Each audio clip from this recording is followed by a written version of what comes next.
place of everything you've learned. Please, can't you just give me the medicine, please? I'm going to die if you don't. I can't. A call from Leanne Cofield's sister. I'm in constant pain. A brief message with a long story. Leanne believes something is killing her mother and both of her sisters. Painful sores cover parts of their bodies, and no one seems to be able or willing to help. Leanne moved from Mobile to Sheffield, Alabama last year to be closer to her family. This is my mother, Rebecca. But being close is no longer an option. I haven't touched my mother since August. She believes touching is just too risky. They hurt. Rebecca Cofield started developing these sores in August of 2005. They don't necessarily itch, but they do hurt.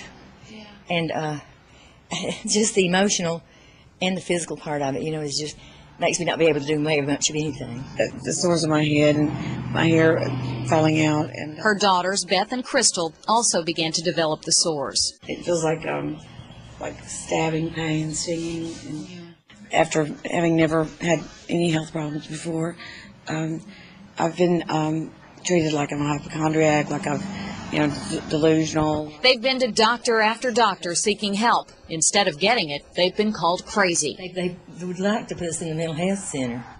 Leanne turned to the internet, hoping to find help for her family. And that's where I found that message board of the Morgellons. And it seemed to fit. Mm-hmm. She found countless others experiencing the same misery, a brain fog of sorts, problems concentrating, the feeling of bugs crawling on and biting the skin, and painful itchy sores that produce mysterious red and blue fibers and black specks. Some have even reported finding parasites in their sores. Another name for the bugs that people see first are springtails. I gathered all the information and ran to it with the doctors who refused to even look at it. This is what people are pulling out of themselves, and the doctors are telling them that they're crazy.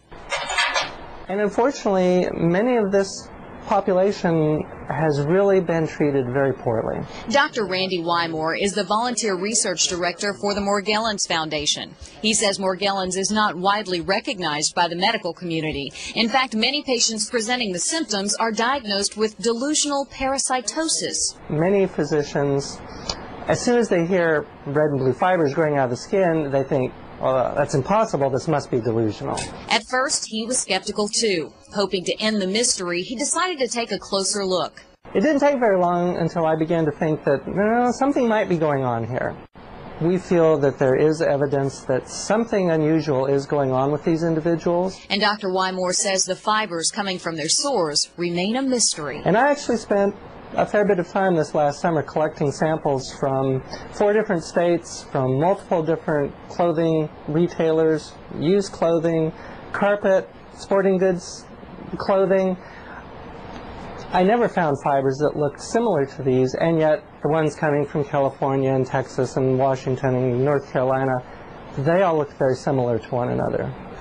Dr. Wymore and a small network of healthcare professionals across the U.S. are working to find ways to help these people, but they're limited. To do the organized, systematic research is going to involve a lot of people and unfortunately have a fairly big price tag associated with it. It's just the reality of modern biomedical research. That, coupled with the reality that many doubt Morgellons even exists, means a bleak future for thousands looking for relief. I don't know which direction to go at this point. It's just pretty much ruined our lives. It's devastating. It's disfiguring. It's mind debilitating. And it has ruined, this disease I have found in the research has ruined lives.